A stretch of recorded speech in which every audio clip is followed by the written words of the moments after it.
Seja bem-vindo, seja bem-vinda ao DRN Audiolivros. Se você curte aí histórias de alta fantasia e outros tipos de livros, siga a gente aí, que sempre estamos produzindo bastante coisa.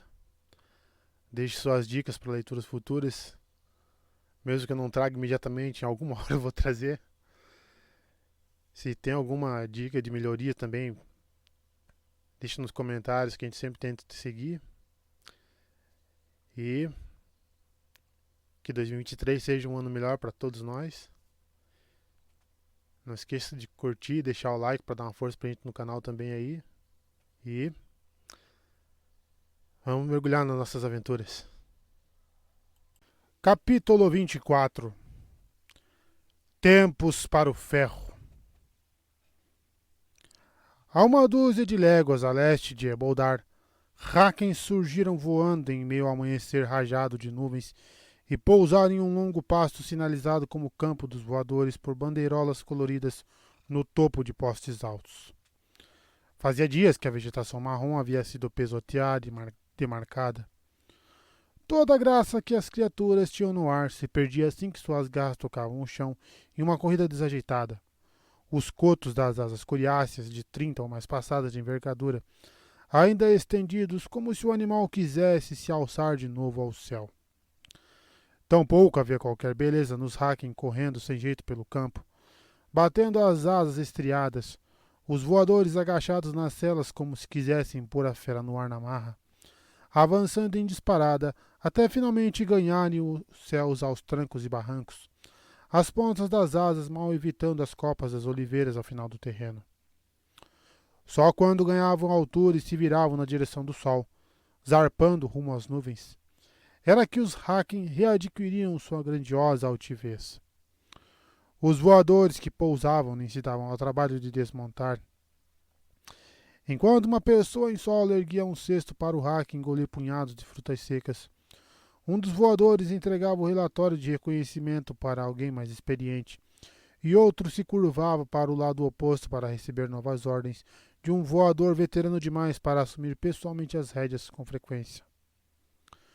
Pouco depois de parar de supetão, a criatura já era puxada para dar meia volta e seguir até onde outras 4 ou 5 aguardavam sua vez de partir em sua corrida longa e desajeitada rumo aos céus. Disparando a toda, esquivando-se de formações de cavalaria e infantaria em movimento, mensageiros levavam os relatórios de reconhecimento à enorme tenda de comando com seu estandarte vermelho. Havia arrogantes lanceiros tarabonianos e impassíveis piqueiros amadicianos, dispostos em formações bem ordenadas, suas placas peitorais listradas nas cores dos regimentos aos quais pertenciam. Já a cavalaria altarana era desorganizada, suas montarias empinando, exibindo as faixas vermelhas cruzando no peito, tão distintas das marcações que todos os demais ostentavam. Os altaranos não sabiam que aquelas faixas indicavam tropas instáveis de confiabilidade questionável.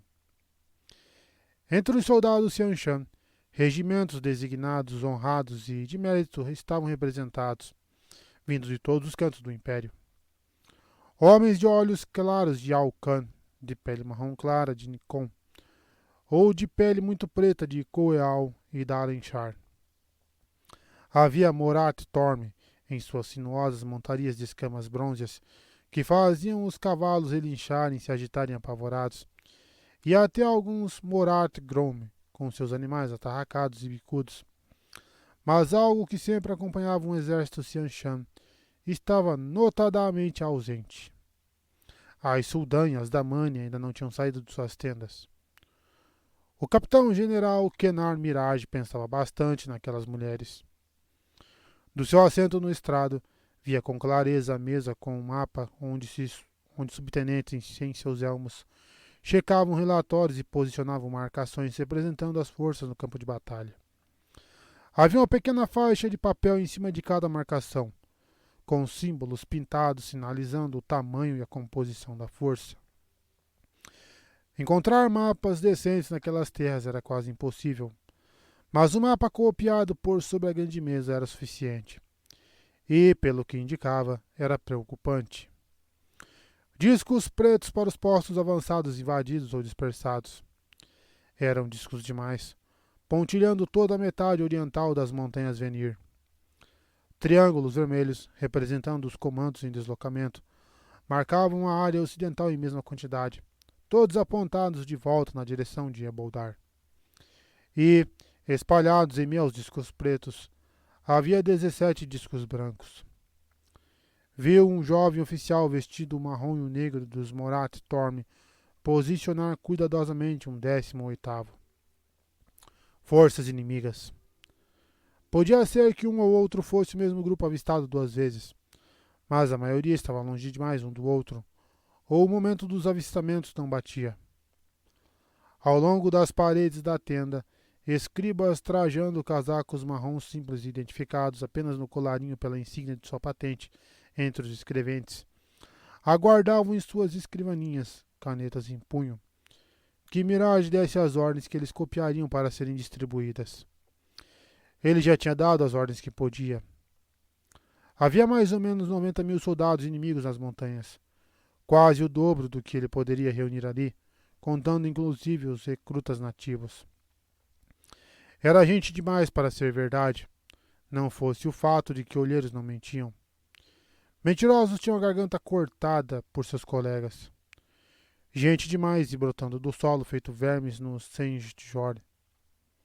Pelo menos ainda tinha mais 100 milhas de montanha a percorrer, caso pretendessem ameaçar Eboldar. Quase 200 milhas, no caso dos discos brancos mais a leste. E depois disso, outras 100 milhas de colinas. Certamente era impossível que a intenção do general inimigo fosse deixar suas forças dispersas sem serem combatidas uma a uma. Reunir todas elas demoraria ainda mais. O tempo estava do lado dele naquele momento. As abas da porta da tenda se abriram e a Gran-Lady Surote adentrou graciosa, o cabelo negro formando uma crista frondosa que se derramava por suas costas, o vestido plissado branco como a neve e o robe ricamente bordado que ela usava por cima de alguma forma, intocados pela lama lá de fora. Pensou que ela ainda estivesse em Eboldar. Devia ter sido trazida por um Torraken. Estava acompanhada do que, para ela, era um secto modesto. Um par de guardas da morte com borlas pretas no punho da espada seguravam as abas da tenda, e viam-se outros mais lá fora. Homens de expressão pétrea trajando vermelho e verde. A personificação da imperatriz, que ela vivesse para sempre. Até o sangue se dignava a reconhecer sua presença. Surote passou por eles, como se estivesse então a serviço dela, quanto à curvilínea da Covale de pantufas e robe branco quase transparente, o cabelo cor de mel e uma infinidade de trancinhas, que carregava a escrivaninha dourada da Gran-Lady Surote. 2 tímidas passadas atrás. A voz do sangue de Surote, Alwyn, uma mulher resplandecente com indumentária verde, o lado esquerdo da cabeça raspado e o restante do cabelo castanho claro em uma trança austera, acompanhava sua senhora de perto. Descendo do estrado, Mirage percebeu estupefato que a segunda da covalha atrás de Surote, uma baixinha de cabelo escuro, magra, e usando robe diáfano, era Damani. Uma Damani usando traje de propriedade era algo sem precedentes. Porém, mais estranho ainda, era Alwyn a conduzindo pelo Adan. Ele não permitiu que sua surpresa transparecesse ao apoiar um dos joelhos no solo e murmurar: "Que a luz ilumine a Gran-Lady Surote. Toda a honra à Gran-Lady Surote." Todos os demais se prostraram na lona que forrava o chão, os olhos baixos. Mirage fazia parte do sangue, ainda que em um nível baixo demais para raspar as laterais da cabeça como fazia Surote. Só as unhas de seus mindinhos eram pintadas com esmalte. De um nível baixo demais para manifestar surpresa quando uma Gran-Lady permitia que sua voz continuasse atuando como Sultan após ter sido promovida a Soujin. Tempos estranhos e uma terra estranha, pela qual o dragão renascido perambulava, e Marat e Damani corriam soltas para matar e escravizar onde bem entendessem. Surote mal olhou para ele antes de se virar para examinar a mesa com o mapa, E não foi à toa que seus olhos negros se estreitaram diante do que viram. Sob o comando dela, os Hylene haviam feito muito mais do que se sonhara, recuperando grandes trechos de terras roubadas. Tinham sido enviados só para reconhecer o terreno, e, depois de fome, alguns consideravam até isso impossível. Irritada, ela tamborilou os dedos na mesa, as unhas compridas dos dois primeiros, pintadas com esmalte azul, fazendo barulho. Caso continuasse vencendo, ela talvez pudesse raspar a cabeça toda e pintar uma terceira unha em cada mão. A adoção por parte da família imperial não era algo inédito em caso de feitos tão grandiosos. Mas, se desse um passo além das pernas e se excedesse, poderia acabar tendo as unhas cortadas e se ver condenada a um roubo translúcido para servir um dos membros do sangue. Isso se não fosse vendida a um fazendeiro para ajudá-lo a cultivar suas terras ou suar em algum armazém. Na pior das hipóteses, Mirage só precisaria cortar as próprias veias. Ele continuou observando Surote, silenciosa e pacientemente. Mas antes de ser promovido ao sangue, havia sido um tenente batedor, um Morat Haken, e não conseguia evitar ficar atento a tudo que o cercava. Um batedor vivia e morria a partir do que notava ou não notava, assim como os demais. Alguns dos homens de cabeça baixa por toda a tenda mal pareciam respirar. Surote devia tê-lo puxado de lado e os deixado continuar trabalhando. Uma mensageira estava sendo contida pelos soldados na entrada da tenda. Quão urgente era a mensagem para que a mulher tivesse tentado passar pelos guardas da morte? A Dakovali carregando a escrivaninha lhe chamou a atenção. Seu belo rosto de boneca se franzia de forma fugaz, nunca por mais que alguns instantes. Uma propriedade externando sua raiva? E havia algo mais. O olhar dele saltou para a Damani, que estava de cabeça baixa, mas ainda olhando curiosa à volta. A Dakovali de olhos castanhos e a Damani de olhos claros eram tão diferentes em aparência quanto duas mulheres poderiam ser. Mas tinha alguma coisa ali, em seus rostos. Algo esquisito. Ele não saberia dizer a idade de nenhuma delas. Por mais rápido que tenha sido a espia dela, Alwyn percebeu. Com um puxão na guia prateada do Adan, ela pôs a Damani de cara no forro do chão. Estalando os dedos, apontou para a lona com a mão livre do Adan e fez uma cara feia quando a Dakovali de cabelo cor-de-mel não se moveu. No chão, Liandrin, sibilou ela bem baixinho. Olhando feio para Alwyn. Olhando feio. Liandrin? A Dakovali ficou de joelhos, o mau humor lhe tingindo as feições. Estranhíssimo, mas pouco importante. Com um semblante impassível, mas fervilhando de impaciência por dentro, ele esperou. A impaciência e um desconforto considerável. Ele fora promovido ao sangue após cavalgar 50 milhas em uma noite com 3 flechas cravadas no corpo, só para levar a informação de que um exército rebelde marchava para Xianshan e suas costas ainda o incomodavam. Por fim, Surote desviou o olhar do mapa. Não deu permissão para ele se levantar, menos ainda o acolheu como um membro do sangue. Não que ele tivesse esperado algo do tipo. Estava bem abaixo dela. Pronto para marchar? Questionou ela, direto ao ponto. Ao menos não se dirigiu a ele por meio da sua voz. Diante de tantos oficiais sob seu comando, a vergonha o teria deixado humilhado por meses, se não anos. Estarei, Surote, respondeu tranquilo, olhando nos olhos dela. Ele fazia parte do sangue, ainda que numa classe baixa. Eles não têm como se reunir em menos de 10 dias, com pelo menos outros 10 até conseguirem sair das montanhas. Bem antes disso, Eles podem chegar amanhã, bradou ela. Hoje. Se vierem, Mirage, vai ser utilizando a antiga arte da viagem, e me parece bem possível que venham. Ele percebeu os homens de barriga no chão se agitarem antes de conseguirem se conter. Teria Surote perdido o controle de suas emoções e tagarelado sobre lendas? Tem certeza? As palavras lhe escaparam da boca sem que ele pudesse segurá-las.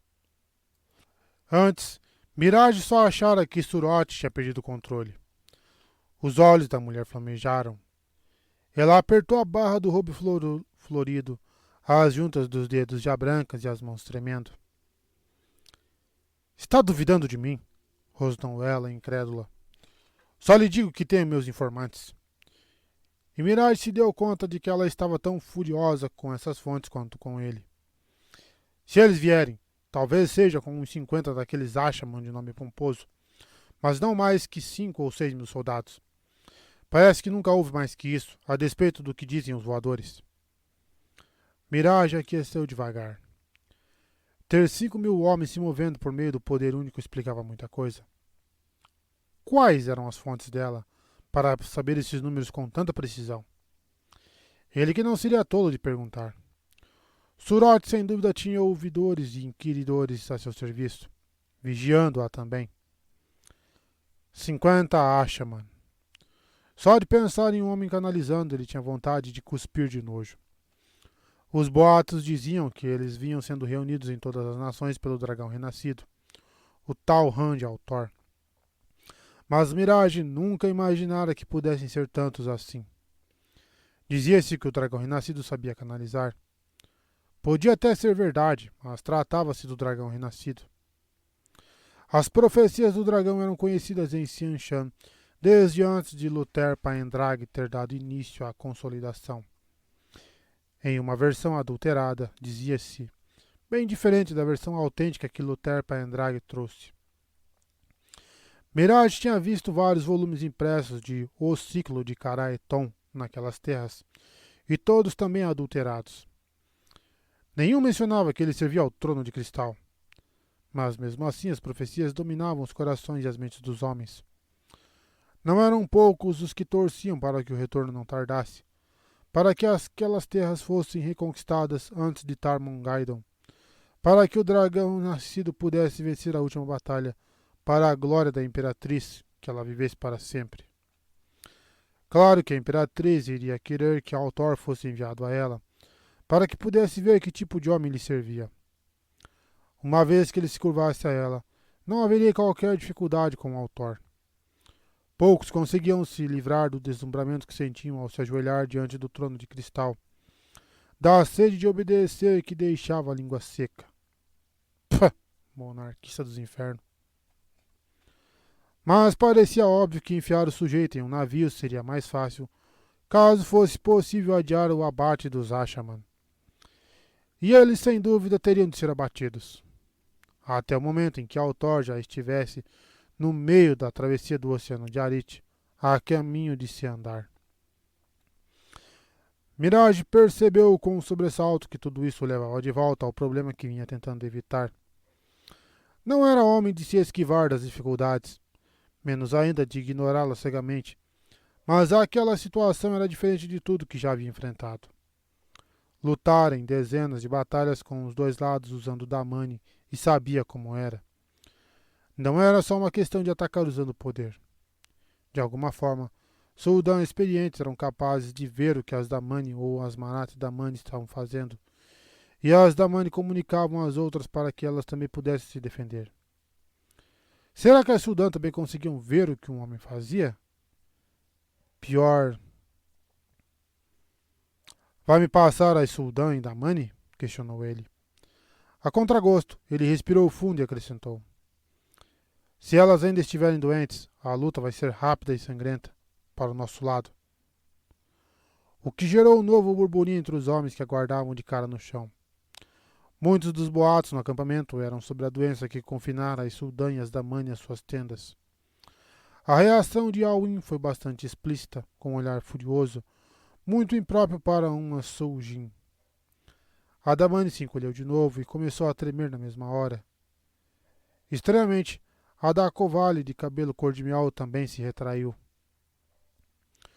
Sorrindo, Surot foi até a da Kovali ajoelhada. Por que sorrir daquele jeito para uma serviçal mal treinada? Ela começou a alisar as tranças fininhas da mulher e seus lábios rosados formaram um biquinho. Seria uma antiga nobre daquelas terras? As primeiras palavras de Surot fizeram crer que sim, ainda que tenham sido claramente dirigidas a ele.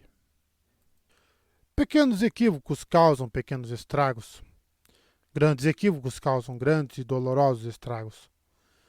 Você terá as Damani que deseja, Mirage, e mostrará para esses Ashaman que eles deveriam ter ficado no norte. Você os aniquilará da face da terra, os Ashaman, os soldados, todos eles, cada um. Tenho dito, Mirage. Como quiser, Surot, respondeu ele.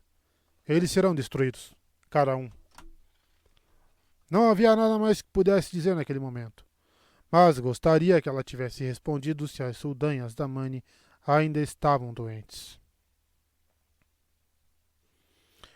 Rand fez Tai Dashar parar perto do cume daquele morro árido e rochoso para observar a maior parte do seu pequeno exército surgir de outros buracos no ar.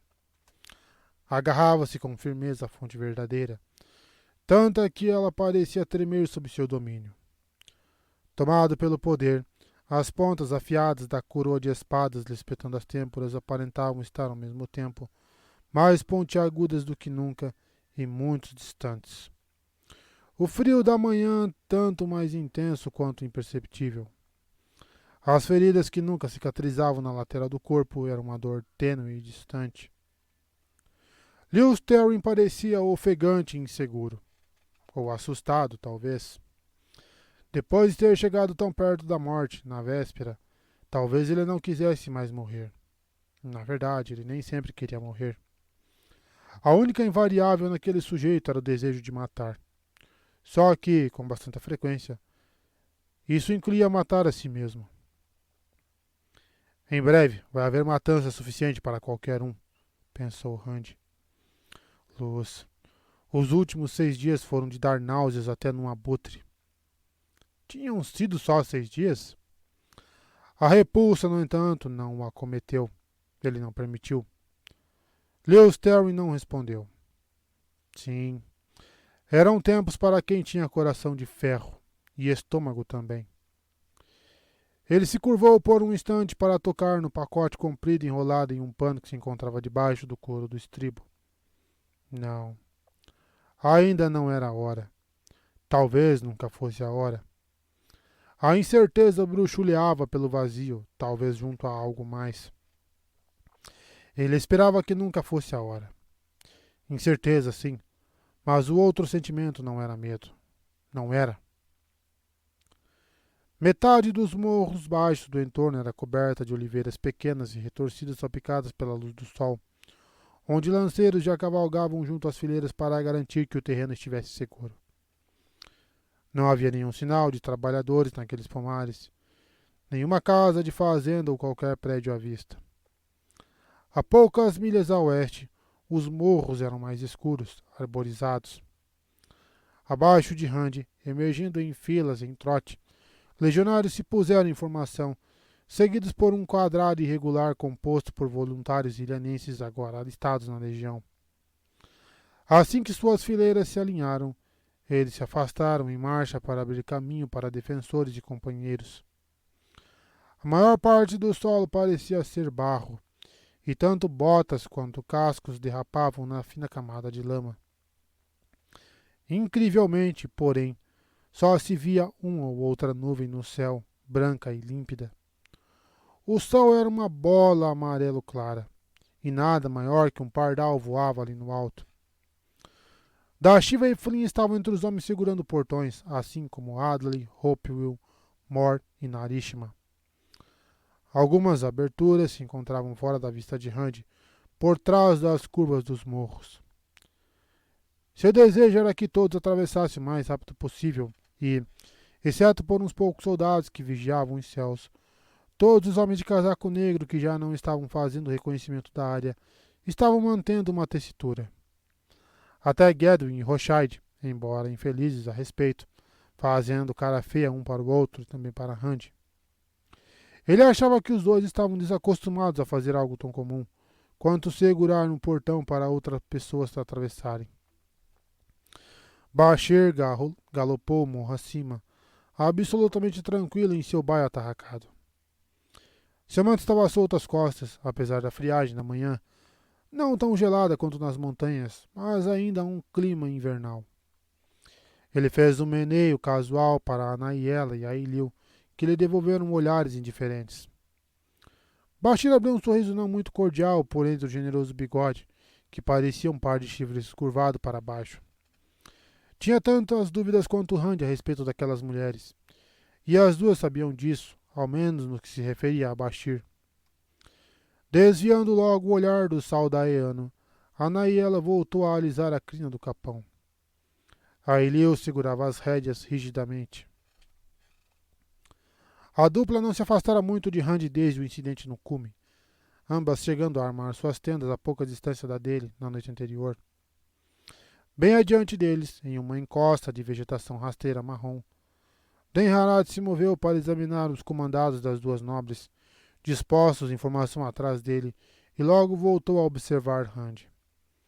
Era muito provável que estivesse de olho em Ailil e talvez em Anaiela também, mas sem dúvida observava Rand, que não tinha certeza se elas ainda temiam ser culpadas caso ele fosse morto, ou se simplesmente queriam ver acontecer.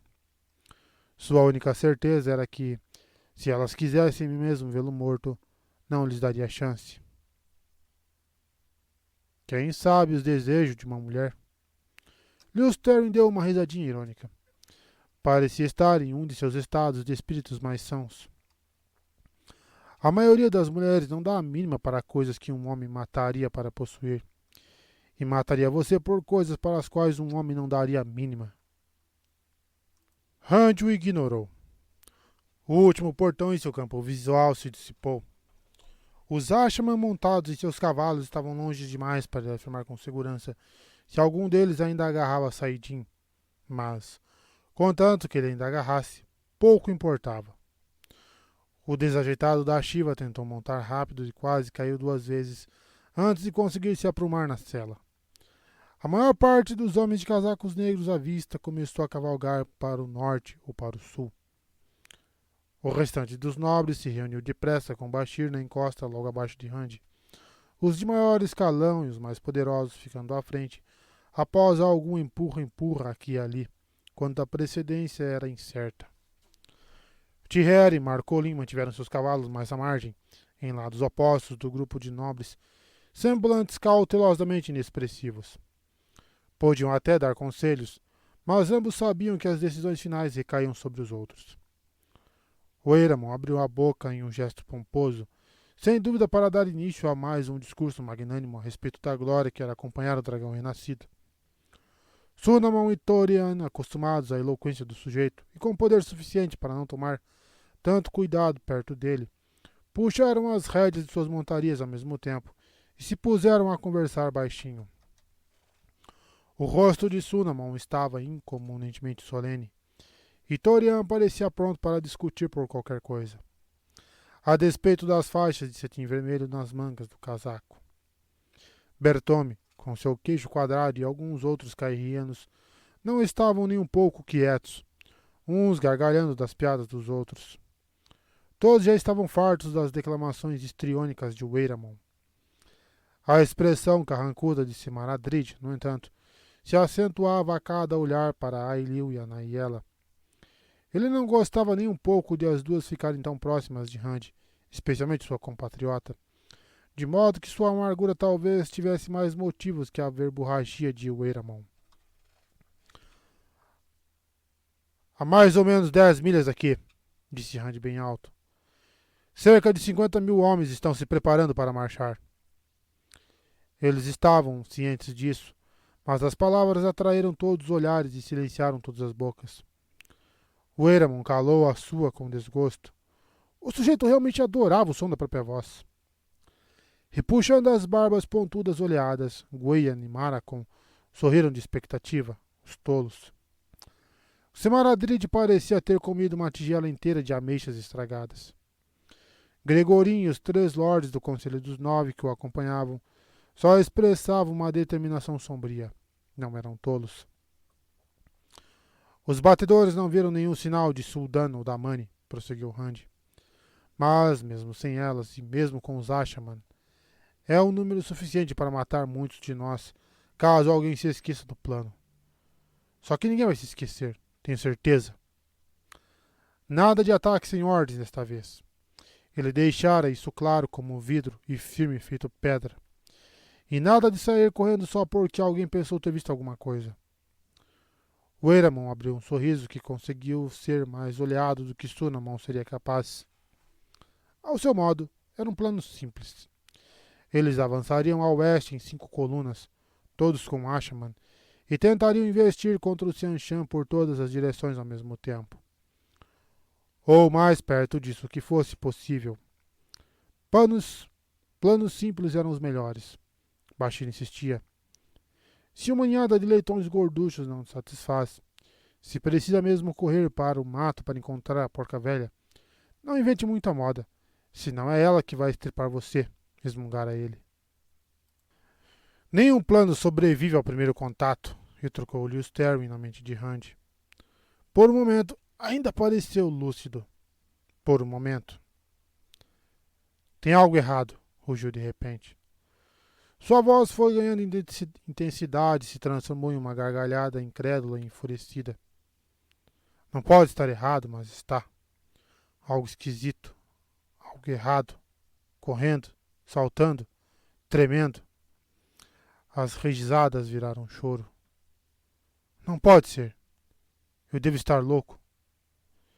E desapareceu antes que Randy pudesse calá-lo. Que a luz o queimasse. Não havia nenhum erro no plano, ou Bashir o teria encontrado como um pato caçando um besouro. Lewis Terry estava louco, sem dúvida nenhuma.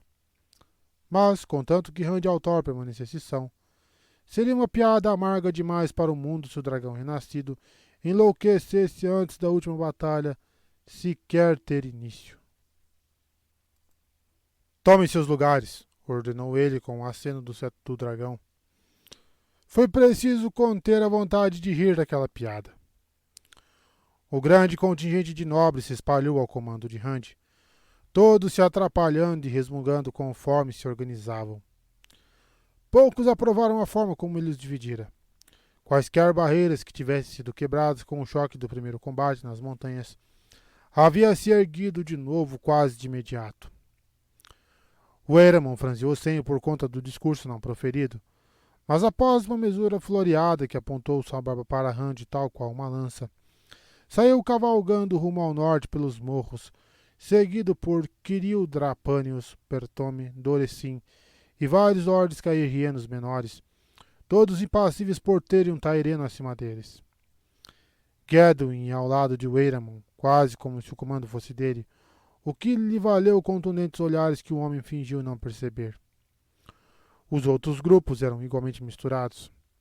Gregorin também partiu para o norte, com um emburrado Sunamon tentando fingir que seguia por acaso na mesma direção, e Daltanes à frente de cairrienos inferiores. George Win Semaris, mais um dos 9, acompanhou Bashir em direção ao sul, junto com Amondrid e Gweyan. Os 3 haviam aceitado o Saldaiano quase com entusiasmo, pelo simples fato de ele não ser nem taireno, nem cairrieno, nem ilhanense. Rochard parecia tentar com Bashir o mesmo que Gedwin com Eramon, mas Bashir o ignorava. A pouca distância desse grupo, Torian e Maracon cavalgavam lado a lado, provavelmente reclamando de Semaradrid estar comandando-os. Aliás, Ershin-Netari não parava de dar olhadelas para Georgwin e ficar de pé nos estribos para olhar na direção de Gregorin e Kiril, ainda que fosse improvável que conseguisse vê-los já além dos morros. Semaradrid, com as costas eretas feito uma barra de ferro, se mostrava tão inabalável quanto Bashir. Era o mesmo princípio que Randy usara desde sempre. Ele confiava em Bashir e achava que talvez pudesse confiar em Gregorin, e nenhum dos outros ousaria pensar em se voltar contra ele, havendo tantos forasteiros em seu entorno, quanto antigos inimigos e tão poucos amigos. Randy deu uma risadinha baixa e, do alto da encosta, ficou vendo todos se distanciarem. Lutariam por ele, e bem, já que não tinham outra opção. Não mais do que ele tinha. Loucura, sibilou Lewis Terry. Irritado, Randy enxutou a voz. Estava longe de estar sozinho, claro. Thierry e Marcolin tinham a maior parte dos defensores e companheiros montados em fileiras em meio às oliveiras das colinas que flanqueavam o morro onde ele se encontrava com seu cavalo. Os demais estavam dispersos como uma proteção contra qualquer surpresa. Na depressão logo abaixo, uma companhia de legionários de casaco azul aguardava pacientemente sob o olhar de Mazonde, e atrás deles um número igual de homens ainda nas mesmas roupas que vestiam quando se renderam no charco de Ilha. Vinham tentando emular a calma dos legionários, e dos outros legionários agora, mas sem muito sucesso. Randy deu uma espiadela em Aelil e Anaiela. A Tairena lhe abriu um sorrisinho afetado, mas que não durou muito. O rosto da Cairriena era gélido. Ele não podia se esquecer delas nem de Denharad e seus soldados. Sua coluna, ao centro, seria a maior, e com folga a mais forte. Com muita folga. Flynn e os soldados que Randy selecionara após os postos de Dumai cavalgaram morro acima em direção a ele.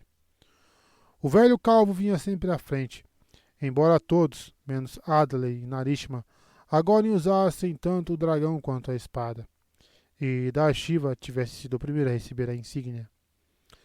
Parte disso era porque os mais jovens respeitavam Flynn por sua larga experiência como porta-estandarte da guarda da rainha Doriana, mas parte também se devia a da Shiva parecer não dar a mínima.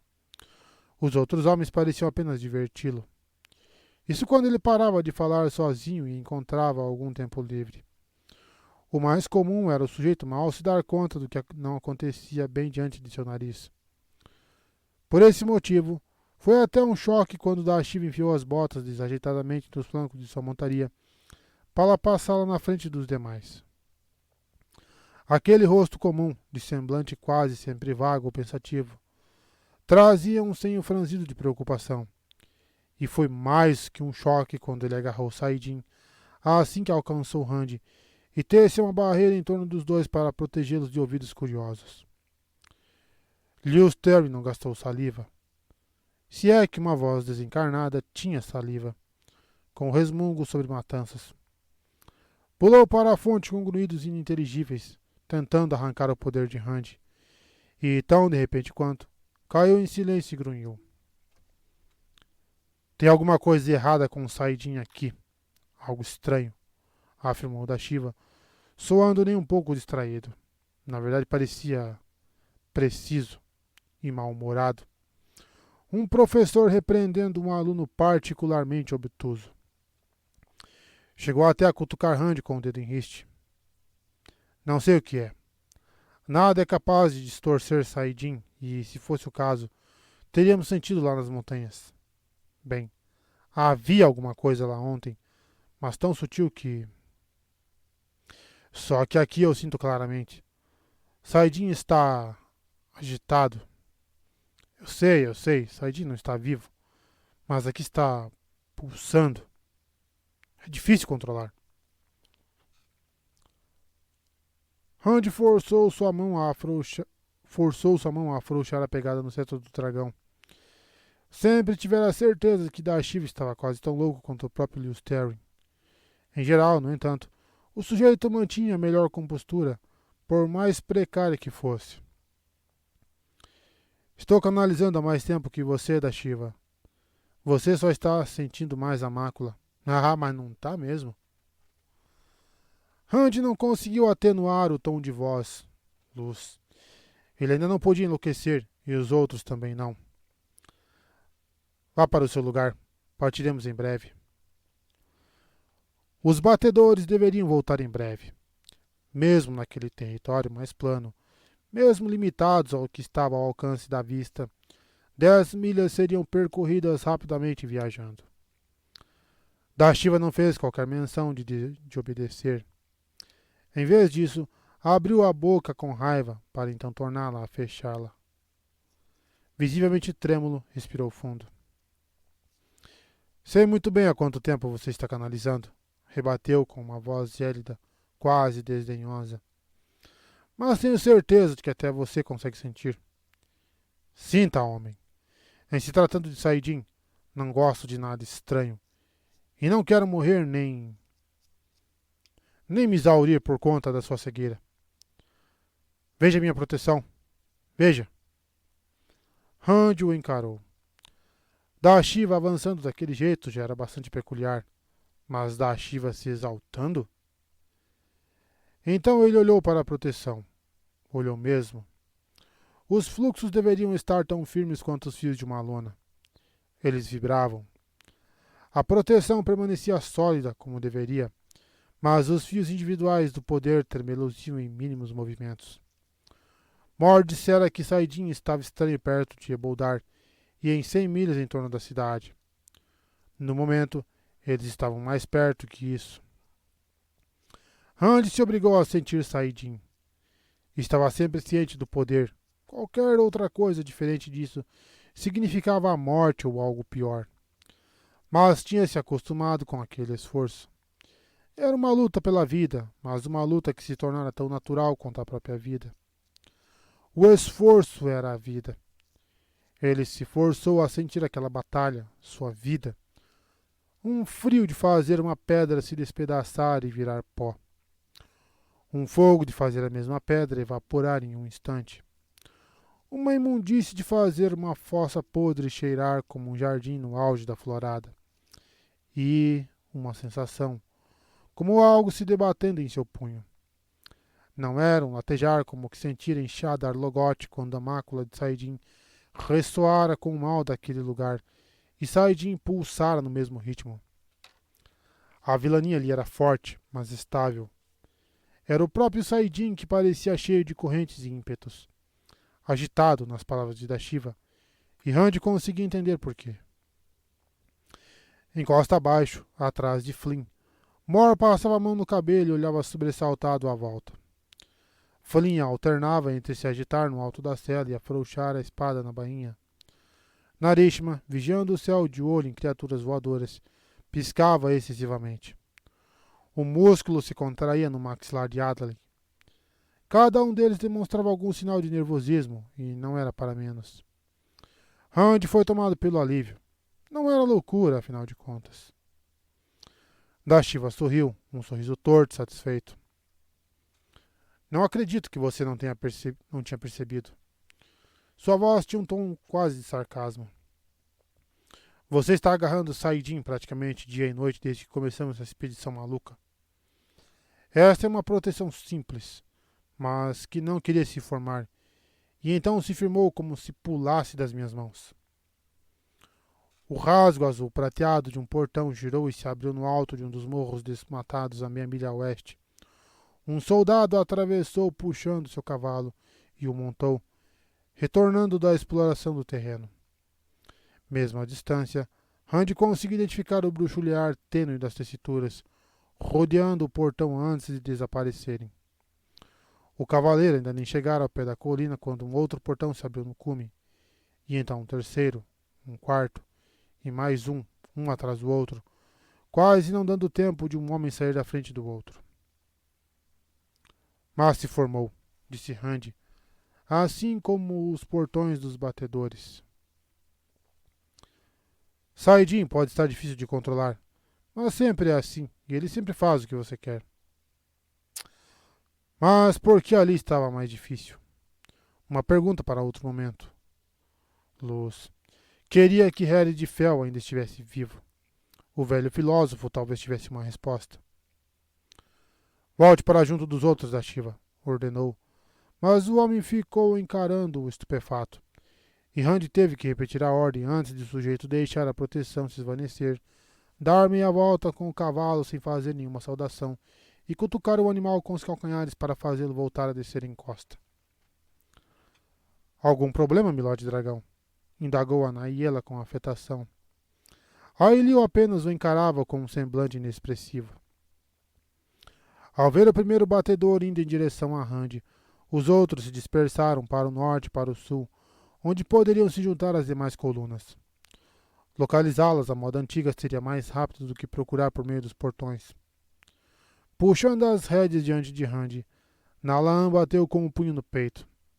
Seus olhos estavam um pouco arregalados? Não importava. Saidin ainda obedecia ao homem que o dominava. Nalan o saudou e deu seu relato. Os Xianshan não estavam acampados a 10 milhas dali. Encontravam-se a não mais que 5 ou 6 milhas de distância e marchando para leste. E tinham Suldan e Damani para dar e vender. Rand comunicou suas ordens quando Nalan já galopava em retirada e sua coluna começou a se deslocar para o oeste. Os defensores e os companheiros ocupavam cada quais um flanco. Os legionários marchavam na retaguarda, logo atrás de Den-Harad. Um lembrete para as nobres e seus soldados, caso precisassem. Anaiela, por certo, vivia olhando por cima do ombro, e Ailiu evitava deliberadamente fazer o mesmo. Rand compunha a força principal da coluna. Ele, Flynn e os demais, assim como seria com as outras colunas. Ashaman para a investida, e homens com aço para lhes proteger a retaguarda enquanto eles matavam. O sol ainda tinha muito que subir até o meio-dia. Nada mudara o ponto de alterar o plano. A loucura aguarda alguns e pega outros de surpresa, sussurrou-lhe o Sterling. Mirage cavalgara quase à frente de seu exército, que marchava em direção ao leste por uma estrada lamacenta que serpenteava por colinas cheias de oliveiras e trechos de floresta. Mas não à frente. Um regimento inteiro, em sua maioria Xianshan, cavalgava entre eles e os batedores mais avançados. Ele conhecera generais que gostavam de ficar lá na frente. Quase todos estavam mortos. A maioria perdera a batalha em que morreu. A lama fazia com que a poeira não subisse, mas a notícia de um exército em deslocamento se espalhava mais rápido que fogo nas planícies salás, fosse qual fosse o terreno. Aqui e ali, em meio às oliveiras, ele avistava um carrinho de mão tombado ou uma podadeira abandonada, mas os trabalhadores tinham desaparecido havia muito tempo. Com sorte, escapariam de seus oponentes tanto quanto tinham escapado dele. Com sorte, pela ausência de Haken, seus oponentes só saberiam que ele estava perto quando já fosse tarde demais. Kenar Mirage não gostava de confiar na sorte.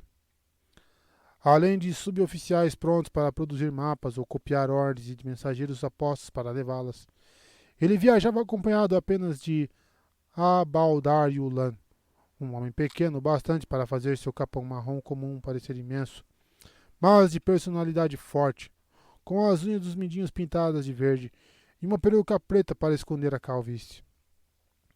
E Lizene Jarat, uma mulher grisalha de se andar, cujo rosto pálido e redondo e olhos azuis eram de imensa serenidade. Yulan estava inquieto.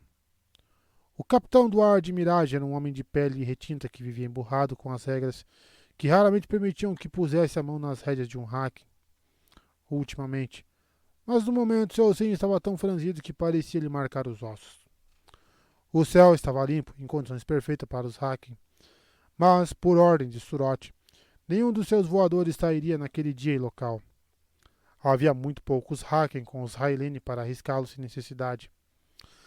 A calma de Lizane era o mais perturbador para a Mirage. Mais que a Der Suldan, veterana sob seu comando, ela era uma amiga com quem ele compartilhara muitas xícaras de café e vários jogos de pedras. Uma mulher animada, sempre transbordando entusiasmo e diversão, mas que estava com uma tranquilidade gélida, tão silenciosa quanto qualquer Suldan que ele tentara interrogar.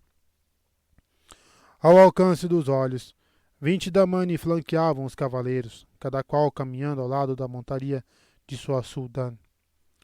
As Suldan se mexiam no alto das celas e se curvavam para dar tapinhas na cabeça das Damanes, endireitando-se e depois inclinando-se de novo para lhes alisar o cabelo. As Damani pareciam suficientemente firmes, mas estava bem claro que as Suldan estavam no fio da navalha. E a animada Lizane cavalgava silenciosa feito uma pedra. Um Torme surgiu lá adiante, correndo coluna abaixo, bem na lateral, junto dos olivais, mas ainda assim os cavalos relinchavam e recuavam à medida que a criatura de escamas bronzeas passava. Um Torme domado não atacava cavalos, a menos que fosse dominado pelo frenesi da carnificina, razão pela qual os Torme não eram apropriados para batalhas. Mas cavalos treinados para ficarem calmos perto de Torme estavam tão em falta quanto as próprias criaturas. Mirage mandou um subtenente magrelo chamado Varek ir buscar o relatório do Morat Torm a pé e que a luz o consumisse caso Varek perdesse Seitaer. Ele não perderia tempo com Varek tentando controlar uma montaria adquirida naquelas terras. O homem retornou mais rápido do que tinha ido e fez uma reverência perfeita dando início ao seu relato, antes mesmo de se voltar a se aprumar. O inimigo está a menos de 5 milhas a leste, milord capitão-general, e marchando em nossa direção. Estão destacados em 5 colunas espaçadas por volta de 1 milha uma da outra. Lá se fora a sorte. Mas Mirage havia pensado em como atacaria 40 mil, tendo apenas 5 mil, além das 50 da Mani. Logo, homens saíram galopando com ordens para se mobilizarem para fazer frente a uma tentativa de cerco, e os regimentos atrás deles começaram a se voltar em direção aos olivais, Suldan entre eles, acompanhados de suas damanes. Puxando o manto para se proteger de um vento gelado repentino, Mirage se deu conta de algo que o fez sentir ainda mais frio. Lisene também estava observando as Suldan desaparecerem em minhas árvores, e a mulher havia começado a suar. Bertome cavalgava tranquilo, deixando o vento ondular seu manto para o lado, mas examinava o terreno arborizado à frente com uma cautela que mal tentava esconder. Dos 4 compatriotas que o acompanhavam, só Dorecin era realmente versado no jogo das casas. Aquele cachorro tairino idiota chamado Iramon era cego, claro. Bertome olhou com raiva para as costas do bufão convencido. O Iramon avançava bem à frente dos demais, distraído em uma conversa com Gedwin. E se Bertome precisasse de mais alguma prova de que o taireno sorria para coisas que enojariam uma cabra, essa prova era como ele tolerava aquele jovem monstro de olhos fátuos. Percebeu que Kirill olhava de soslaio e guiou o cavalo cinzento para mais longe do menzarrão. Não tinha nenhuma inimizade específica com o ilhanense, mas detestava que qualquer um assomasse sobre ele. Não via a hora de voltar a Caerhien, onde não precisava viver cercado de gigantes desengonçados. Só que Kirill Drapanius não era cego, apesar da altura, e também despachar 1 dúzia de batedores. O Iramon só mandara 1. Dorecin, chamou Bartome em voz baixa, depois que prosseguiu um pouco mais alto. Dorecin, seu imbecil! O sujeito magricelo pulou no alto da cela. Assim como Bertome e os outros 3, ele raspara e empurrar à frente da cabeça. O estilo de se identificar como soldado passara a estar bastante na moda. Dorecin deveria tê-lo chamado de sapo em resposta, como faziam desde a infância, mas em vez disso ele esporeou o capão até se aproximar do cavalo de Bertome e se inclinou. Estava preocupado e deixava transparecer a testa com sulcos profundos. Você não percebe que o Lorde Dragão quer nos ver mortos? Cochichou ele, dando uma espiadela na coluna que o seguia. Sangue e fogo. Eu só dava ouvidos a Colavaere, mas soube que era um homem morto depois que ele a matou. Por um momento, Bertome encarou a coluna de soldados serpenteando naquela sucessão de colinas. Naquele trecho, as árvores eram mais esparsas do que mais adiante, mas ainda assim eram o suficiente para camuflar um ataque até que fosse tarde. O último olival ficava 1 milha para trás. Os homens de Weiramon cavalgavam à frente, claro, trajando aqueles casacos ridículos de mangas bufantes com listras brancas, e então vinham os ilhanenses de Kirill, ostentando tanto verde e vermelho que deixariam latoeiros com inveja. Os seus homens, decentemente uniformizados com um tom azul escuro por baixo das placas peitorais, permaneciam fora de vista, ao lado das tropas de Dorecin e dos demais, precedendo apenas a companhia de legionários. Weiramon se mostrara surpreso por a infantaria aguentar o ritmo, apesar de ele não ter imposto grande velocidade. Só que não era exatamente nos soldados que Bertome estava de olho. 7 homens cavalgavam à frente, inclusive dos soldados de Weiramon. 7 homens de expressão dura e olhos frios como a morte, trajando casacos pretos. Um deles usava um broche no formato de uma espada de prata no colarinho alto. Um jeito bem elaborado de fazer isso, respondeu Adorezin em um tom seco.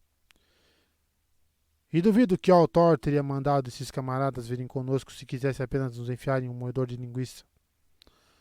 Com a testa ainda franzida, Dorezin tornou a abrir a boca, mas Bertome se antecipou. Preciso falar com Taireno. Não gostava de ver seu amigo de infância assim. Altor o desestabilizara. Distraídos, Weiramon e Gedwin não se deram conta de sua aproximação. Gedwin brincava com as rédeas, suas feições de uma frieza desdenhosa. O Taireno tinha um rosto enrubescido. Pouco me importa quem você é, disse ele para o homem de casaco preto em um tom de voz baixo e firme, a saliva voando. Não vou correr mais riscos sem receber uma ordem direta da boca do... De repente, os dois perceberam a presença de Bertome, e o Weiramon tratou de calar a boca. Lançou um olhar fulminante a Bertome, quase assassino. O sorriso onipresente do Ashaman derreteu. O vento soprava em rajadas, gelado e penetrante, arrastando as nuvens por sobre o sol, mas menos frio que o olhar súbito de Gedwin. Foi com uma pontada de choque que Bertome se deu conta de que o sujeito também gostaria de matá-lo ali mesmo. A encarada glacial e mortífera de Gedwin não se alterou, mas o rosto de Weiramon passou por uma incrível transformação. O rubor foi desbotando enquanto ele abria um sorriso instantâneo, um risinho bajulador, onde só se via uma nesga de condescendência sarcástica. Tinha pensado em você, Bertome, disse ele em tom cordial. É uma pena Altor ter estrangulado sua prima, com as próprias mãos, pelo que me contaram. Honestamente, fiquei surpreso por você ter vindo quando ele chamou. Tenho percebido que ele fica de olho em você. Temo que ele planeja algo mais interessante para você do que deixar suas pernas se debatendo no chão enquanto os dedos dele apertam sua garganta. Bertome conteve um suspiro, e não só pela falta de jeito daquele idiota. Muita gente achava que conseguiria manipulá-lo usando a morte de Colavaere. Era sua prima favorita, mas ambiciosa demais. Saigan tinha bons argumentos para reivindicar o trono do sol, mas não teria como mantê-lo diante da força nem de Riatin nem de Damodred, e menos ainda dos dois juntos, não sem a bênção explícita da Torre Branca ou do Dragão Renascido. Ainda assim, ela era sua favorita. O que será que o Weiramon queria? Com certeza não era o que deixava transparecer. Nem aquele Palermo Taireno era tão simplório. Antes que pudesse esboçar qualquer resposta, um cavaleiro veio galopando em direção a eles por entre as árvores mais adiante. Um cairrieno. E quando o sujeito puxou as rédeas de supetão para parar diante deles, fazendo o cavalo se sentar nas ancas, Bertome o reconheceu como um de seus soldados, um camarada de dentes separados com cicatrizes costuradas nas duas bochechas. Dói-lhe, pensou ele, das propriedades Colchane. Milord Bertome, arfou o homem fazendo uma mesura apressada. Há 2.000 tarabonianos no meu encalço, e com mulheres, com relâmpagos nos vestidos. No encalço dele, murmurou Weiramon em tom interrogatório. Vamos ver o que meu homem terá a dizer quando voltar. Com toda certeza, não estou vendo nenhum... Brados súbitos logo adiante o interromperam. Logo veio o estrondo dos cascos e, em seguida, lanceiros surgiram galopando depressa, uma maré contínua se espalhando por entre as árvores, bem na direção de Bertome e dos outros. Weiramon gargalhou. Mate quem você quiser e onde quiser, Gedwin, falou ele, desembainhando a espada com um floreio. Eu uso os métodos que uso e pronto. Disparando de volta até onde estavam seus soldados, ele acenou com a lâmina por cima da cabeça e gritou. Santiago! Santiago e glória! Não foi surpresa ele não ter acrescentado um brado pelo seu país aos brados pela sua casa e seu amor maior. Incitando seu animal na mesma direção, Bertome levantou a voz. Saigan e Cairhien! Não era necessário acenar com a espada. Saiga, Nikair Rien! O que o sujeito queria? Um trovão ribombou e Bertome olhou para o céu, perplexo. Havia algumas nuvens a mais que antes. Não. Doyle. Darling? Mencionaram aquelas mulheres. E então ele se esqueceu totalmente do que o imbecil Taireno queria. Quando tarabonianos cobertos por véus de aço se derramaram pelas colinas arborizadas na direção dele, a terra jorrando fogo e o céu despejando relâmpagos à frente. Sai, Ganikair Rien! Berrou. O vento começou a soprar mais forte. Os cavaleiros se enfrentaram em meio às árvores grossas e matagal denso, onde as sombras eram pesadas. A luz parecia fraquejar, as nuvens se avolumando lá no alto, mas era difícil afirmar com certeza, pois as densas copas das árvores formavam um telhado. Gritos ensurdecedores abafavam parte do canglor do aço se chocando. Berros de homens, urros de cavalos. Vez ou outra o solo estremecia. Vez ou outra o inimigo bradava mais alto. Deem Luxenos! Deem Luxenos e as abelhas! Hanalin! Todos por Hanalin! Haelin! Haelin! Pelo grão Lord Sunamon! O último foi o único grito que Varek compreendeu minimamente. Embora suspeitasse que nenhum nativo se intitulasse Grão-Lord ou Grã-Lady fosse ganhar a chance de fazer o juramento. Ele puxou para soltar a espada enterrada na axila do oponente, pouco acima da placa peitoral, e deixou o homenzinho pálido tombar. Um lutador perigoso, até cometer o erro de levantar demais a lâmina. O baio do sujeito saiu em disparada pelo meio do matagal, e Varek dedicou alguns instantes para se lamentar. O animal parecia melhor que o pardo de patas brancas em que ele era obrigado a cavalgar. Só um instante, e logo se pôs a espiar por entre o amontoado de árvores, onde parecia que trepadeiras pendiam de metade dos galhos, e uma grande quantidade de uma planta cinza diáfana de quase todos. O barulho da batalha ecoava em todas as direções, mas a princípio ele não conseguiu ver nada se movendo. Então, uma dúzia de lanceiros altaranos surgiu a 15 passadas, avançando devagar em seus cavalos e olhando para um lado e para outro com cuidado, apesar de a forma como conversavam ruidosamente entre si, mais que justificasse as faixas vermelhas que eles cruzavam nas placas peitorais. Varek tomou suas rédeas com o intuito de abordá-los. Uma escolta, mesmo que fosse daquela gentalha indisciplinada, poderia ser a diferença entre a mensagem urgente que ele portava a chegar ou não ao estandarte general Xian Mai. Rastros negros dispararam por entre as árvores, esvaziando as celas altaranas. Os cavalos saíram correndo para todos os lados, à medida que os cavaleiros caíam, até que só restou uma dúzia de cadáveres espalhados pelo tapete úmido de folhas mortas.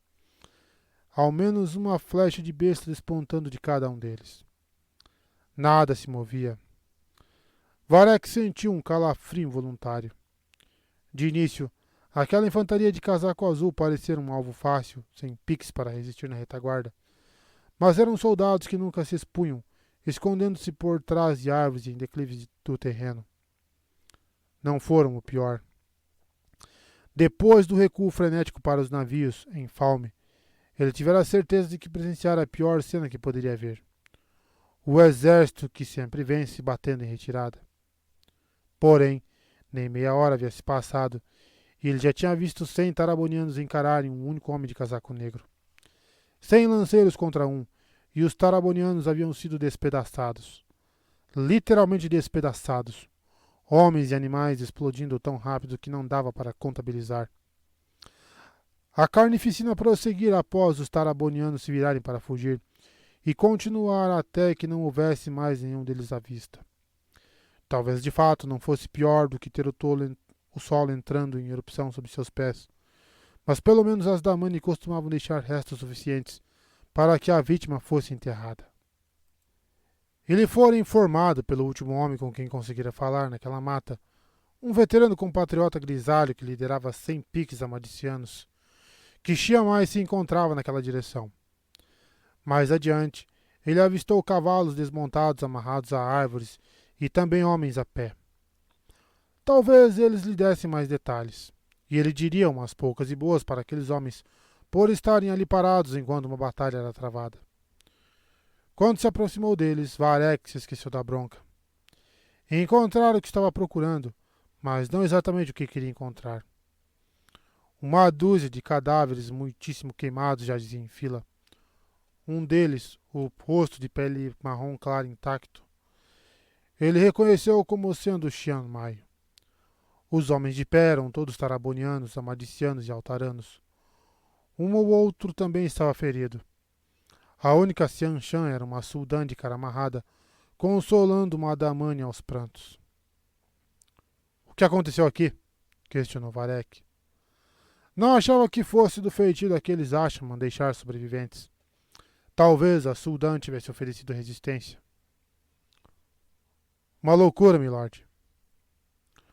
Um taraboniano enorme afastou com o ombro o sujeito que lhe passava uma pomada no braço esquerdo chamuscado. A manga parecia ter pegado fogo até a altura da placa peitoral, mas, apesar das queimaduras, o homem não fazia cara feia. A cota com véu de aço pendia de um canto do elmo cônico com uma pluma vermelha, deixando à mostra um rosto duro com um bigode grosso e grisalho, que quase lhe escondia a boca e os olhos desrespeitosamente diretos. Um grupo de ilhanenses veio para cima de nós sem aviso. No primeiro momento correu tudo bem. Nenhum casaco negro estava com eles. Ele nos liderou com bravura. O Lord Xiamai e a mulher canalizou relâmpagos. Então, justo na hora em que os ilhanenses se dispersaram, eles caíram em cima de nós também, os relâmpagos. Ele se interrompeu para lançar um olhar significativo para a Sultan. A mulher se pôs de pé em um instante, sacudindo o punho livre e dando passos largos na direção do taraboniano, até onde permitia a guia presa ao seu outro punho. Sua Damani continuou prostrada, chorando e encolhida. Não vou tolerar palavras desse cachorro contra minha Zakai. Ela é uma boa Damani. Uma boa Damani. Varek gesticulou para tranquilizá-la. Já tinha visto Suldan fazerem suas comandatas berrarem por terem feito besteira, e algumas aleijarem as rebeldes, mas a maioria ficava irritada até com um membro do sangue que difamasse uma favorita. Aquele taraboniano não era do sangue, e pela forma como Suldan tremia, estava pronto para assassiná-lo.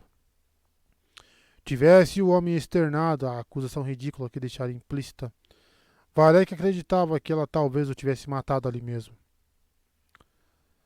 As orações pelos mortos devem esperar, disse Varek sem rodeios. O que ele estava prestes a fazer o condenaria nas mãos dos inquiridores, caso falhasse, mas, tirando a Suldan, não restava nenhum Xianshan por ali. Estou assumindo o comando. Vamos debandar e dar meia volta em direção ao sul. Debandar? Ladrou o taraboniano de ombros largos. Vamos levar dias para debandar. Eles lutam feito texugos encurralados, os ilhanenses e os cairrianos, que nem furões dentro de uma caixa. Os tairanos não resistem tanto quanto eu tinha ouvido falar, mas talvez haja uma dúzia desses Ashaman, será? 3/4 dos meus homens, eu nem sei onde estão, nesse balaio de gato. Encorajados pelo exemplo do homem, os outros também começaram a protestar. Varek os ignorou, e se conteve para não perguntar o que seria um balaio de gatos. Observando o emaranhado da floresta ao seu redor, ouvindo o barulho da batalha, os estrondos das explosões e os relâmpagos, pôde imaginar. Trate de reunir seus homens e comecem a recuar, ordenou bem alto, pondo fim ao burburinho. Não se apressem demais. Trabalhem em conjunto. As ordens de Mirage para Xiamai tinham sido, com a máxima rapidez possível. Ele as memorizara para caso acontecesse algo com a cópia que trazia nos alforjes. Máxima rapidez possível. Mas depressa demais àquela altura significava deixar metade dos homens para trás, para serem feitos em pedacinhos ao bel prazer do inimigo. Agora mexam-se. Vocês lutam pela Imperatriz, que ela viva para sempre. Essa última frase era o tipo de coisa que se dizia a recruta novatos, mas, por algum motivo, os homens ali presentes pularam como se ele tivesse golpeado todos com seu chicote. com mesuras ligeiras e profundas, as mãos nos joelhos. Só faltaram sair voando até os cavalos. Estranho. Agora, caberia a ele encontrar as tropas de Xianshan. Uma delas estaria sendo comandada por alguém acima dele, e Varek poderia repassar sua responsabilidade. A Suldan estava ajoelhada, acariciando o cabelo de sua damane ainda chorosa, e cantando baixinho para ela. Parece cachorro. Trate de acalmá-la, disse Varek, com a máxima rapidez possível. E ele achava que tinha notado um quê de nervosismo nos olhos de Mirage.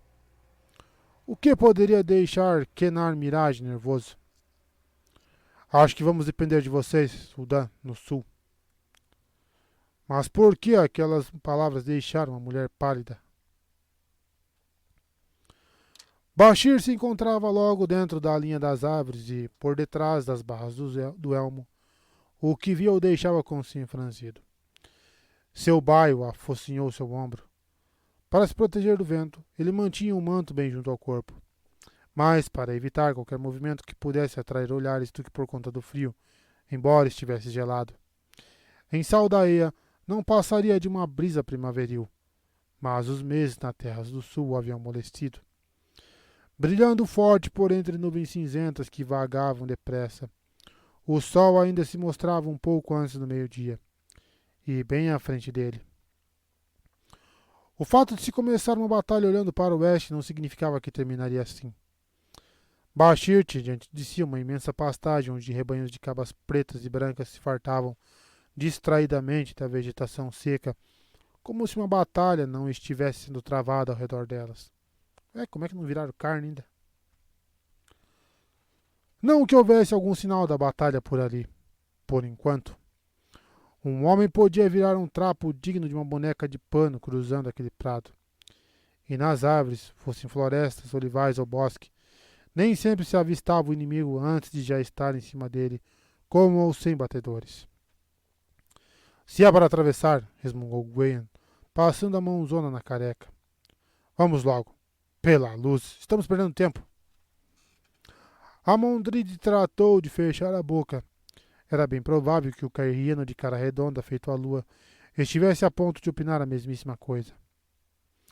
O sujeito só concordaria com um taireno quando o cavalo subisse em árvores.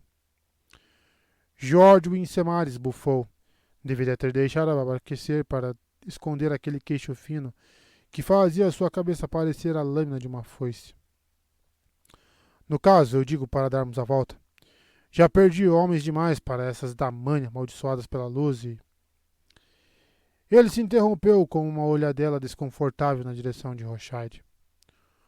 O jovem Ashman estava sozinho, boca fechada, correndo os dedos pelo broche de dragão no colarinho. Talvez, a julgar pela cara que fazia, se perguntando se valia a pena. Não havia mais nenhum ar de sabichão no garoto, só um senho franzido de preocupação. Conduzindo veloz pelas rédeas, Bashir deu passadas largas até o Ashman e o puxou mais para o meio das árvores, e ainda mais. Rochard fez uma cara feia, acompanhando-o com relutância. O homem era alto bastante para assomar sobre ele, mas Bashir não se importava. Posso contar com seu pessoal na próxima vez?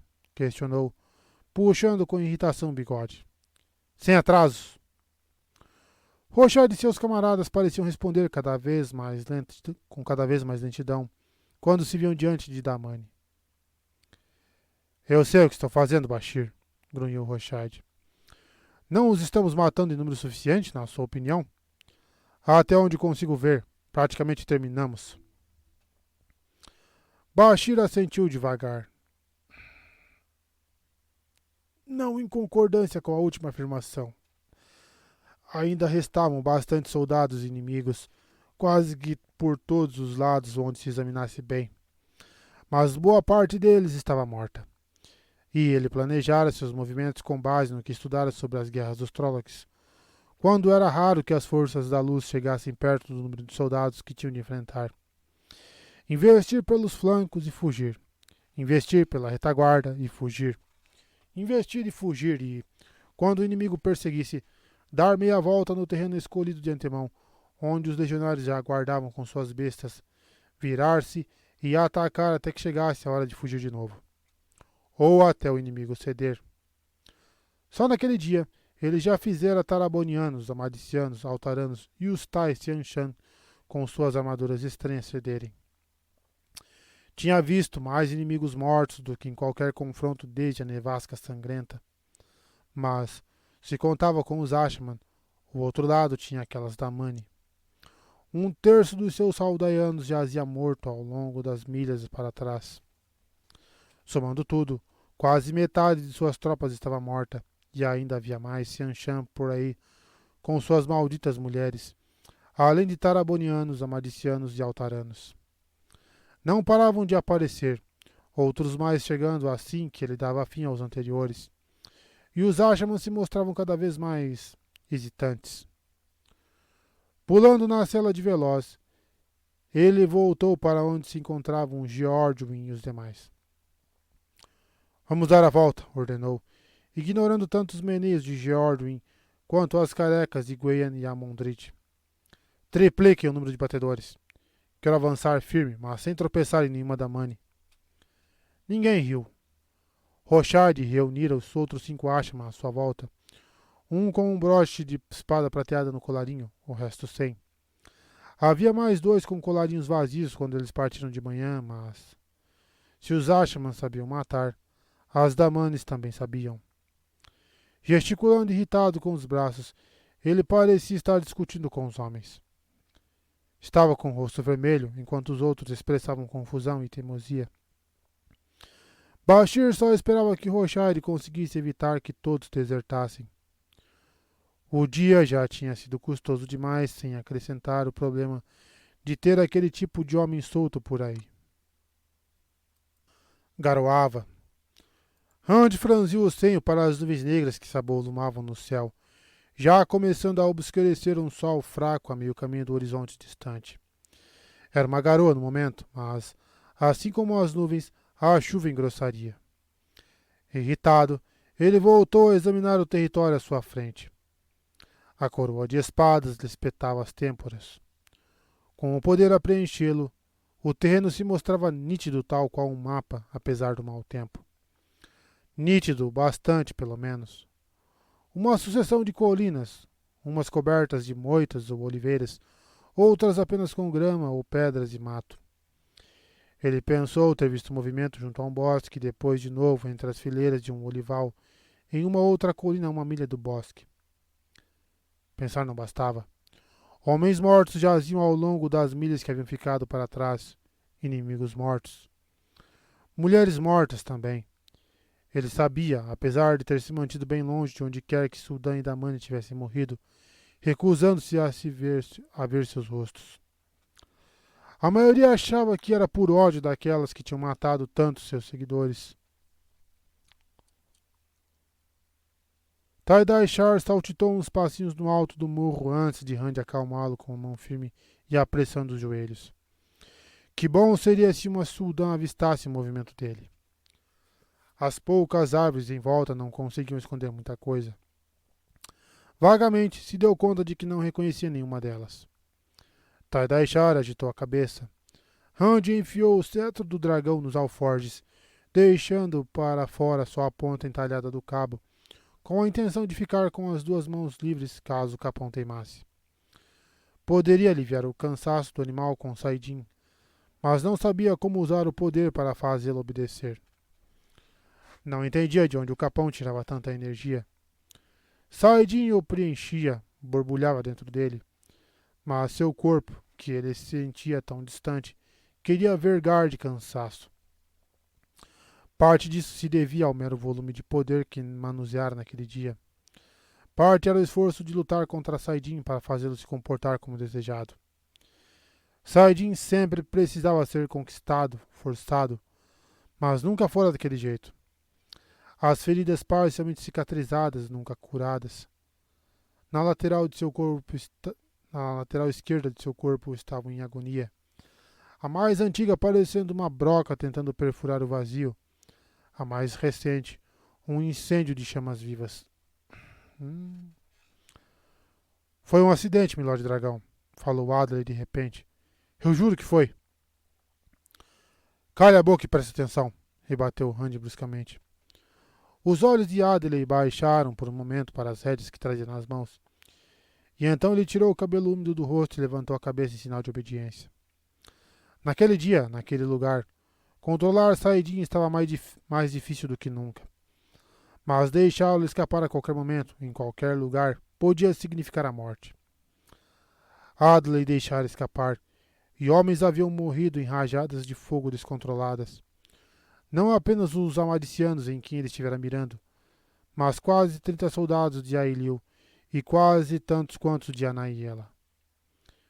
Não fosse seu lapso, Adley estaria com Mori e com os companheiros na mata, meia milha ao sul. Narishma e Hopil estavam com os defensores ao norte. Rand queria vigiar Adley de perto. Teriam outros acidentes acontecido longe dos seus olhos? Era impossível ficar de olho em todo mundo o tempo todo. O semblante de Flynn era soturno, feito morte recente, e da Shiva, longe de parecer distraído, quase suava de concentração. Continuava resmungando sozinho, tão baixo que Rand não conseguia ouvir nem tomado pelo poder. Mas o homem não parava de tirar gotas de chuva do rosto com um ensopado lenço de linho de bordas rendadas que fora ficando cada vez mais encardido à medida em que o dia passava. Rand não achava que eles haviam cometido algum lapso. Em todo caso, nem os dois nem Adley abraçavam o poder no momento. Nem abraçariam sem receber ordens de Rand. Acabou? Indagou Anaiela detrás dele. Sem se importar com quem pudesse estar observando, Rand fez Tardaishar dar meia volta para se colocar de frente para ela. A Tairena recuou assustada no alto da cela. O capuz da capa de chuva ricamente elaborada caindo por cima dos ombros. A bochecha se contraiu. Os olhos pareciam cheios de medo ou de ódio. Ao lado dela, com as mãos enluvadas de vermelho, Ailiu dedilhava as rédeas com toda a calma. O que mais pode querer? Perguntou a mulher mais baixa com a voz fria. Uma lady sendo educada com um subalterno. E não muito. Se o tamanho de uma vitória for medido pelo número de inimigos mortos, acho que seu nome vai entrar para a história só com o dia de hoje. Minha intenção é empurrar o Xianshan para o mar, bradou Rand. Luz. Tinha que acabar com eles ali quando a chance se apresentava. Não teria como enfrentar o Xianshan, os abandonados, e só a Luz sabia quem ou o que mais, todos ao mesmo tempo. Já fiz uma vez e vou fazer de novo. Você está com a trombeta de Valéria escondida no bolso desta vez? Questionou Liu Sterling com malícia. Rand rosnou para ele em silêncio. Tem alguém lá embaixo, observou Flynn de repente, cavalgando para cá, vindo do oeste. Rand voltou a contornar sua montaria. Legionários rondeavam as encostas da colina, embora se escondessem tão bem que era raro ele divisar algum casaco azul. Nenhum deles estava a cavalo. Quem estaria vindo? O baio de Bashir trotou o morro acima quase como se estivesse em terreno plano. Seu elmo pendia da sela e ele próprio parecia cansado. Sem preâmbulos, foi logo falando em tom neutro. Aqui, acabou. Saber quando ir faz parte de lutar, e está na hora. Deixei 500 mortos para trás, não muito longe daqui, e ainda por cima 2 dos seus soldados. Mandei os outros 13 irem atrás de Semaradrid, Gregorin e Weramon, para dizer a eles para se unirem a você. Duvido que estejam em condições melhores que eu. Há quantos andas a sua conta no açougue? Rand ignorou a pergunta. Seus mortos suspiravam os de Bashir em quase 200. Você não tinha o direito de mandar ordens aos outros. Enquanto restar meia dúzia de Ashaman e enquanto eu estiver vivo, isso basta.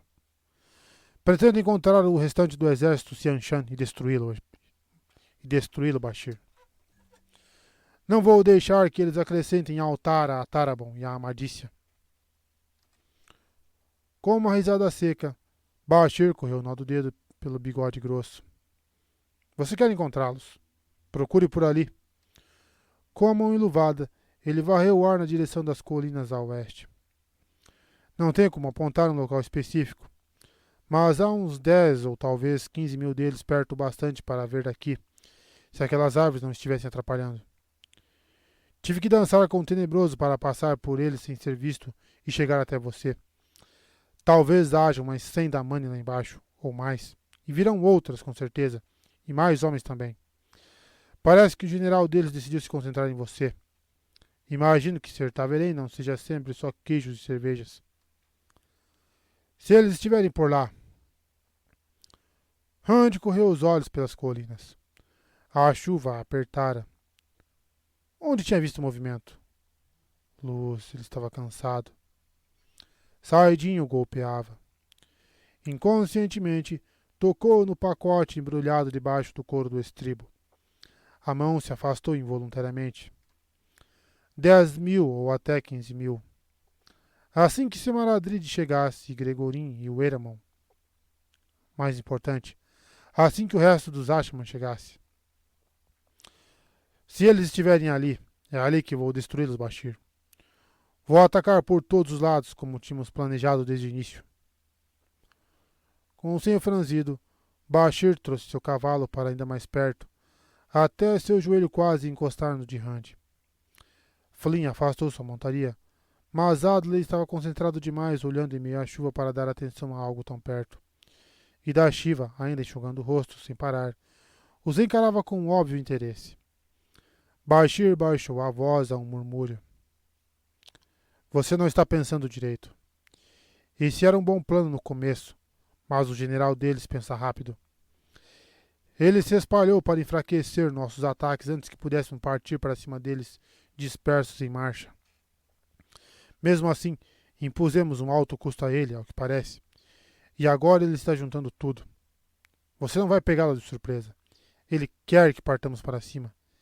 Ele está lá esperando por isso. Com ou sem Ashman, se batemos de frente com esse sujeito, acho que os abutres podem engordar bastante e talvez ninguém saia vivo. Ninguém bate de frente com o dragão renascido, rosnou Randy. Os abandonados poderiam dizer isso a ele, seja quem for. Não é, Flynn? Da Shiva? Flynn meneou a cabeça hesitante. Da Shiva se encolheu. Acha que não tenho como surpreendê-lo, Bashir? Pois veja.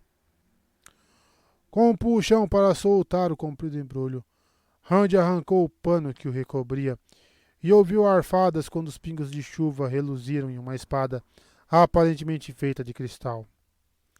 A espada que não é espada. Vamos ver se ele não se surpreende ao ver Kalandor nas mãos do dragão renascido, Bashir. Aninhando a lâmina translúcida na dobra do cotovelo, Randy fez Tadaishar caminhar alguns passos. Não havia motivo. Sua visão não era mais nítida daquele ponto, a menos que... Algo rastejou pela superfície externa do vazio, uma teia negra se retorcendo. Estava com medo.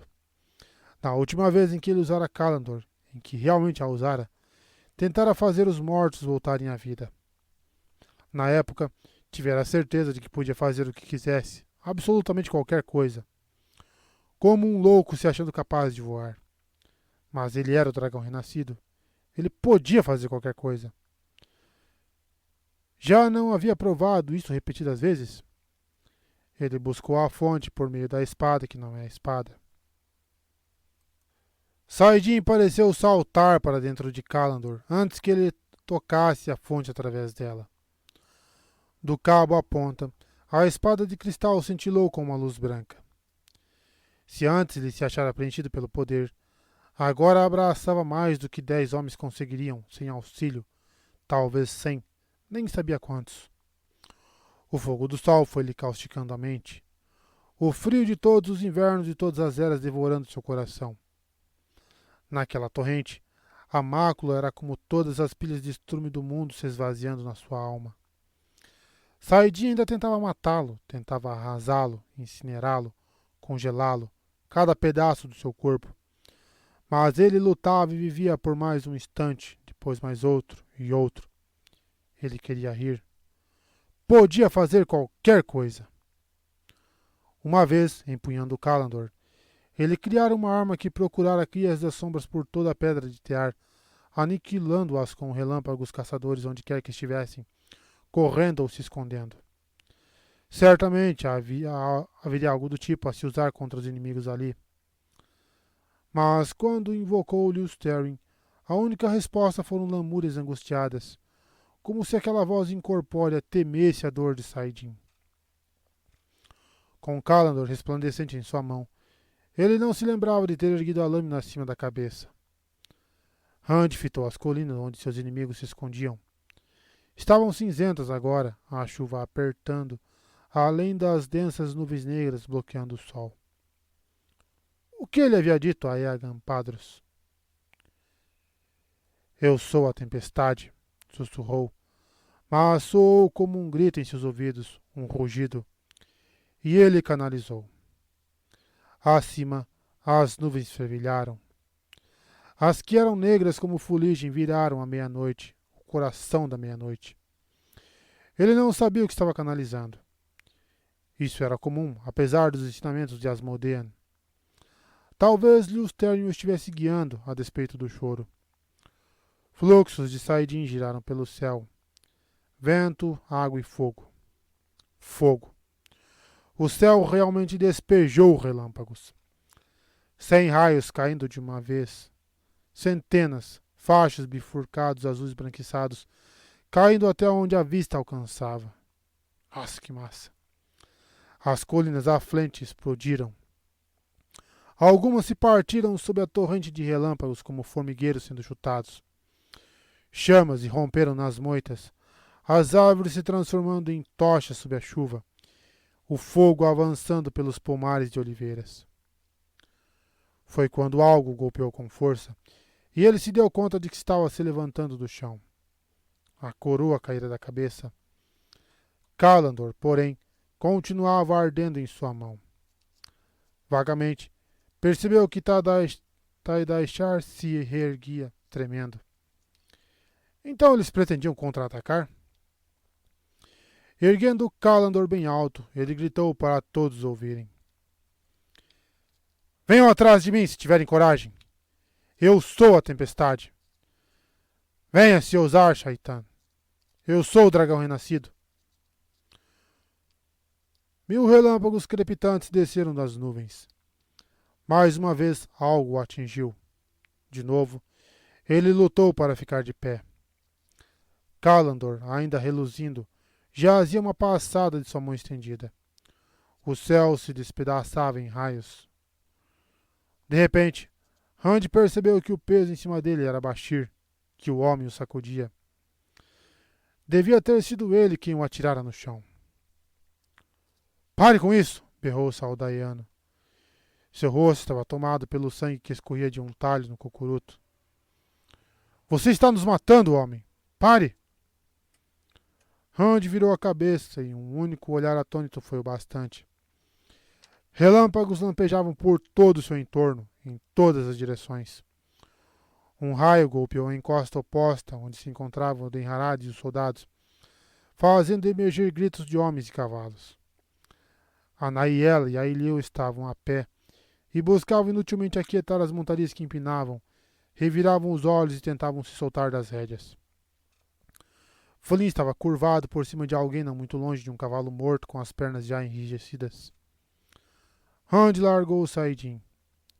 Largou, mas, por alguns momentos, ainda o sentiu fluindo em seu corpo e os relâmpagos rugindo. O fluxo dentro dele foi secando, se esvaindo, até que se extinguiu. Em seu lugar, a tontura o acometeu. Durante mais alguns momentos, 2 Kalandor cintilavam no solo onde jaziam. E então veio o relâmpago. Em seguida, o silêncio, quebrado apenas pelo tamborilar cada vez mais intenso da chuva e pelos gritos vindos do outro lado da colina.